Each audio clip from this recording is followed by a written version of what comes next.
సచిదానంద సద్గురు సాయినాథ్ మహారాజ్ కి జై. శ్రీ సాయి సచరిత 648వ పేజీలోని 44వ అధ్యాయం 60వ నుంచి ఈరోజు చదువుతున్నాము.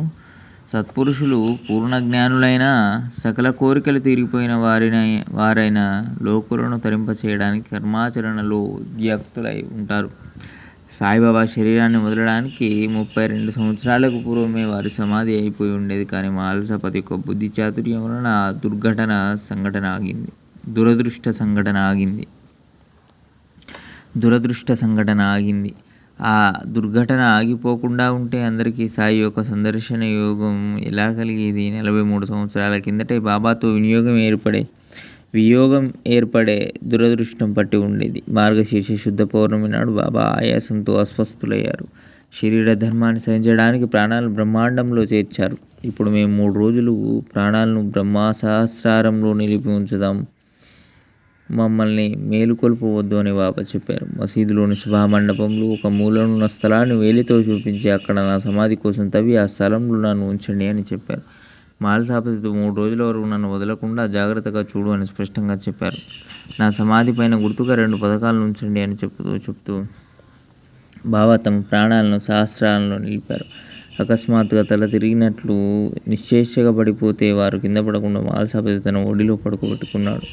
అందరూ బాబాపై ఆశను వదులుకున్నారు. రాత్రి 10 గంటల సమయం ఇప్పుడు ఆ విధంగా జరిగితే అకస్మాత్తుగా ఇలా జరిగింది ఏమిటా అని ఎవరికి నోట మాట రాలేదు. బాబా యొక్క శ్వాస కానీ నాడి కానీ ఆడడం లేదు.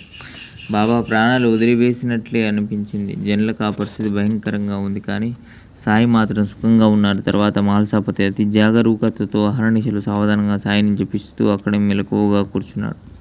సమాధిని తవ్వడానికి సాయి స్వయంగా ఆజ్ఞాపించినా అలా చేయడానికి ఎవరికీ ధైర్యం చాలలేదు. బాబా సమాధి స్థితిలో ఉండడం చూసి గ్రామ ప్రజలందరూ అక్కడ చేరి ఆశ్చర్యంగా చూడసాగారు. మాల్సాపతి మాత్రం బాబా తలను ఒడి నుంచి కిందకు దింపలేదు. ప్రాణాలు పోయాయని తెలుసుకుని ఒక్కసారిగా భక్తుల గుండెలు అవిసిపోతాయని 3 రోజులు ఉంచండి అని బాబా లోకులను మభ్యపెట్టారని భక్తులు అనుకున్నారు. బాబా శ్వాసోచ్ఛ్వాసాలు ఆగిపోయాయి. వారి ఇంద్రియాలన్నీ చలనరహితమయ్యాయి. ఏది కదిలే సూచన లేదు. శరీరంలోని వేడి కూడా మందగించింది. బాహ్య వ్యవహారాల స్పృహ అసలు లేదు. వాక్కు దృఢమౌనం వహించినట్లుంది. మరల ఎలా స్పృహకు వస్తారు అని అందరికీ చింత పట్టుకుంది. 2 రోజులు గడిచిపోయినా బాబాకు స్పృహ రాలేదు. మౌల్వీ, ముల్లా, ఫకీరులు వచ్చి ఇక మీదట ఏం చేయాలని ఆలోచించసాగారు.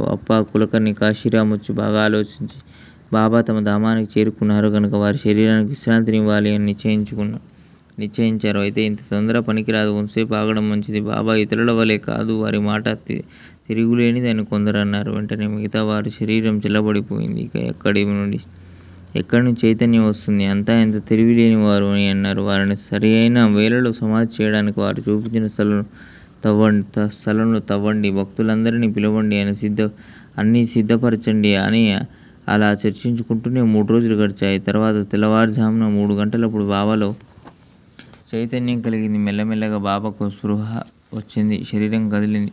శ్వాసోచ్ఛ్వాసాలు మొదలయ్యాయి. పొట్ట కూడా కదలసాగింది. బాబా వదనం ప్రసన్నంగా కనిపించింది. వారి కళ్ళు తెరుచుకున్నాయి. చేష్టారహితంగా ఉన్న శరీరంలో మేలుకున్న లక్షణాలు కనిపించాయి. బహుశా శరీరాన్ని మర్చిపోయారేమో, అది మరల గుర్తుకు వచ్చిందేమో, పోయిన ద్రవ్యం మరల లభించినట్లుగా భవిష్యాన్ని తెరుచుకున్నట్లుగా అయింది. సాయిబాబాకు స్పృహ రాగానే అందరూ ప్రసన్నవదనులయ్యారు.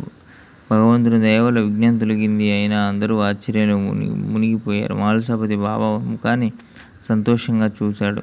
సాయిబాబా కూడా మెల్లగా తలను ఆడించారు. మౌల్వీలు, ఫకీరుల ముఖాలు పాలిపోయాయి.